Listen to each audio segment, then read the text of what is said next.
Hello and welcome to Cheshire Audio. Now, this is going to be another Tweekery video. I actually quite enjoy doing these. I get quite good feedback through email. I do get a bit of negativity sometimes. I think it's a bit. This hobby is sort of fragmented into different people. I think some people are very into the equipment. Some are very into the fact that it's a music reproduction. Some people.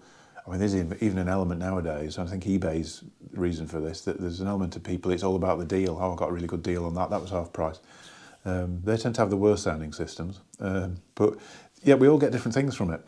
And there is a little element again that you buy your equipment and their enjoyment is getting the best out of it.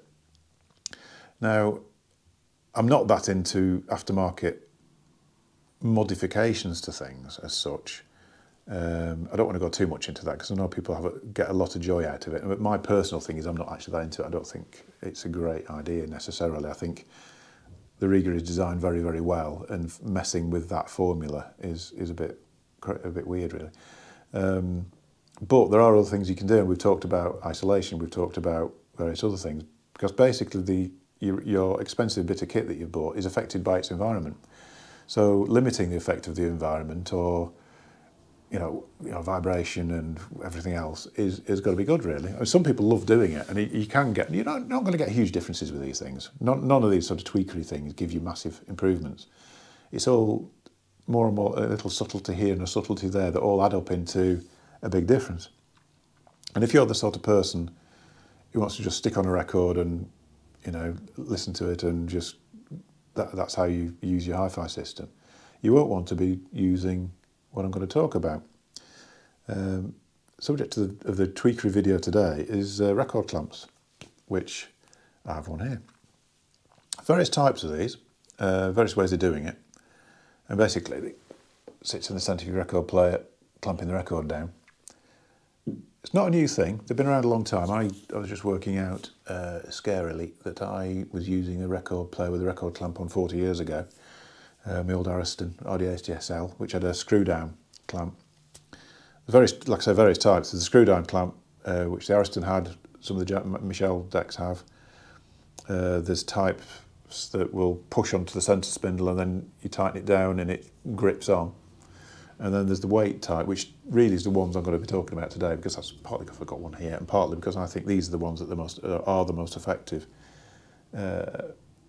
To be honest, my Ariston, that was effective, but it was because the platter was slightly concave. So when you screw the clamp down, it pressed the record in and sort of flattened it out. Which brings me to the next part of this sort of video. There are a few myths about clamps and the reasons for using them. And one of them is that people think that they'll flatten your records out and get rid of any sort of warps or imperfections. They don't really do that, to be fair. I think my Ariston did a little bit. It would probably improve things by 10%, but only because it was doing the thing with the record that way, because it was pressing down like that, it was actually putting force at the edges of the record as well as the middle. So I found that sometimes it would improve things, but generally no, it didn't really.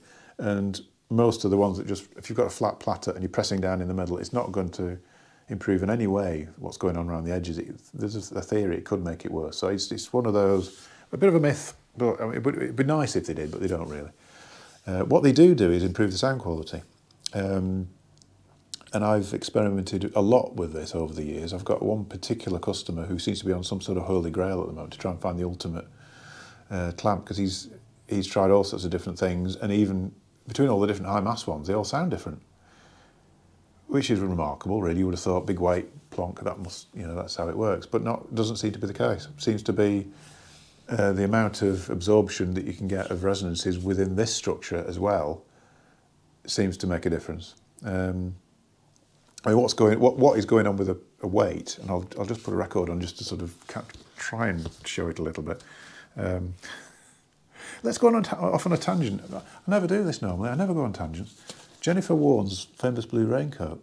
If you haven't got it, buy it. It's really good. I mean, this is a sort of mainstay of demonstration rooms. I would say it's probably a little bit dated sounding now, but it's the actual title track. Even if it's just for the title track, what a wonderful recording that is. It's Jennifer Warnes with double bass and saxophone. Very, very atmospheric. A great thing to test a hi-fi system on. It's all Leonard Cohen written music by Jennifer Warnes, and it's really good. And he actually is on one of the tracks, of which I forget which one it is now. I can't remember. Joan of Arc. He's on Joan of Arc, which is a good track as well, actually. Anyway, let's come back to the reason I actually picked this record up, to use the bit of vinyl inside it to just demonstrate the clamp. There we go. So you put your record on. The clamp just sits on top. Now, for the people who just want to put a record on, listen to the music, and don't care about the nuances and what the nth degree of performance, that's a fair bit of a faff, really, doing this every time. It's not as bad as my Ariston was, where you actually had to thread it on and then unthread it when you'd finished. But yeah, it does add an element of messing about, I would say. What happens with the record, I mean, because it's got the weight on now, it's now pressed quite firmly into the mat. And I don't know if you sort of noticed this, but if you tap a record, they are actually quite resonant, and their resonance is quite high up in the audio band. So any sort of airborne frequency in the room is going to be picked up by the record itself, and will sort of vibrate or not vibrate at certain frequencies, and that will transmit through to your stylus. So actually damping it is actually very beneficial.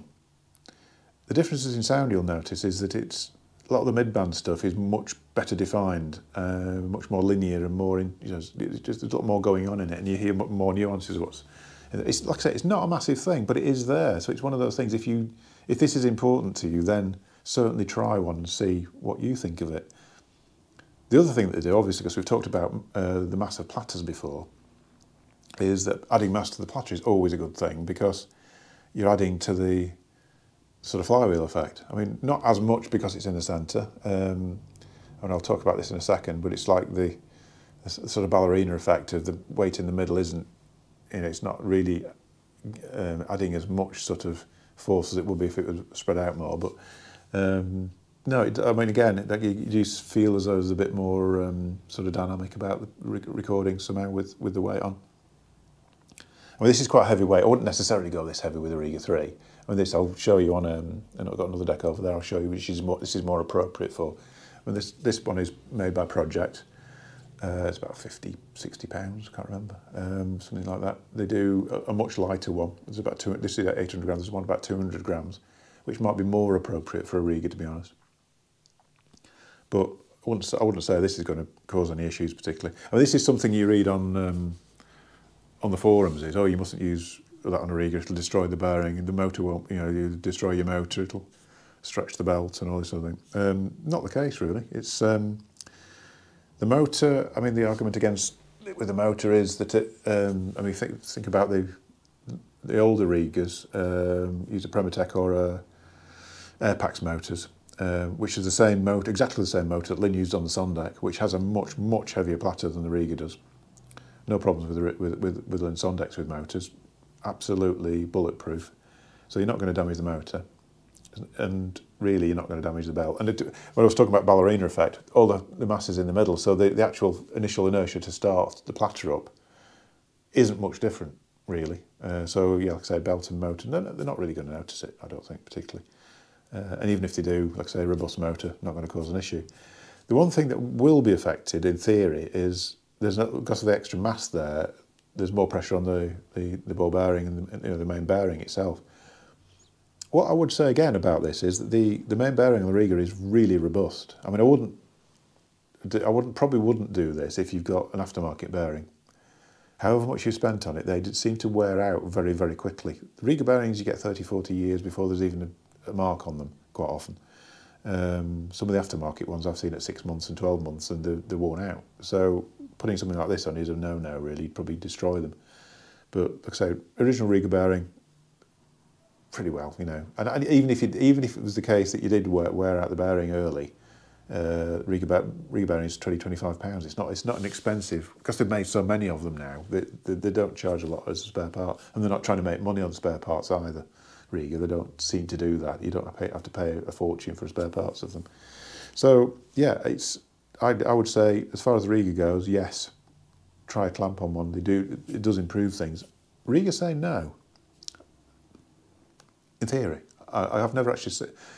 I've only ever read that on forums that, of course, Rega advise against. I've never known them to say that, but I might have missed something somewhere. You probably wouldn't use a heavyweight like that on something like a Son deck because it's a suspended deck. I think generally it's for solid decks, on unsuspended decks, that you'd use a heavy clamp like that. I wouldn't use it on a pink triangle. We could use things on like on a Roxanne you can use them on gyro decks actually, because the gyro deck has got quite a lot of mass already, so putting one of those on doesn't make a lot of difference, and you can adjust them up anyway, you can account for it. But the Son deck is a little bit more finicky like that. It doesn't really like particularly to have weights on it and things like that. I'm sure there's people out there that are using it and it's been fine, but my feeling is that you probably wouldn't with the Son deck really. The one you would use it with, and I'll just move the camera across and show you that. Yeah, so this is a Nottingham analog space deck. So this is a much more high mass design. The bearing is like something off a battleship or something. It's just ridiculously good bearing on these, and the high mass on that works really well. It's I always tend to use that same clamp actually with these, but that works really well. And the actual startup, the motors on these are really weak. They're not strong enough to start the platter, so you have to give them a push like that. So once you're giving it a push and it's up to 33, it stays at 33. So the actual clamp, there's no, basically you're pushing it yourself, so there's no issues anyway. But I don't know why I'm showing this, but that's the Nottingham. Yeah, so that's the Nottingham analog, and that was, like I say, project 800 gram weight, which isn't an expensive clamp at all, really. I mean, there are more expensive options than this. I've got a chap who's been trying all sorts of different ones, looking for the sort of holy grail of clamps. And I go around to his place quite a bit, and we listen to different things. And we've had the Shell, we've had the Project, we've had Oyode, we've had the HRS. I think he's actually using the HRS at the moment, which isn't the most expensive one he's tried by some margin. I think the Oyode was the most expensive one. And they're all quite different to each other. I thought the Oyode was amazing until we tried the HRS in it. And when you get to the sort of, because he's way up high end setup, when you get into those sort of systems, the differences are quite big. Rega 3, the sort of stuff that most people like myself can afford, not as big a difference, but it is worth in some ways. Like I say, the Project clamp there is £50–60, and they do one for about 25–30, and make a noticeable difference. So why not, really? It's one of those things. It's like I say, it's a fun hobby. Like I say, if you want to try one out, come down to the shop and just borrow one. I wouldn't sort of say, oh, you've got to buy one, because it will make a difference. Like a lot of these things, it is down to who the person who's listening and how much value they put on that difference. Some people wouldn't put any value on that difference, but other people would spend hundreds of pounds on it. So it depends on the person, it depends on the system, it depends on a lot of things. So always try these things out. So yeah, that's the record clamps. I hope that was interesting. It's, like I say, I've used clamps over the years on a lot of things, really. It's I'm trying to think what else. I need to, like I say, you can't really use them on suspended decks very easily. They tend to be better with the threaded types. But as far as the weights goes, if it's a solid base deck, yeah, go for it. Give it a go, see what you think. So anyway, I'll end it there. Thanks for watching. Don't forget to give us a subscribe and a like. I will be doing some more tweakery videos. Cables is going to happen, I think, really. However scared I am of doing it, because I know the internet hates cables. And I was thinking of doing, what was I thinking of doing? Oh, is it turntable power supplies and things like that? There's quite a few things like that which I've done before in other ways, but I thought I might do a specific video on it. But anyway, I'll say, leave it there. I'll see you in a future video. Thanks for watching.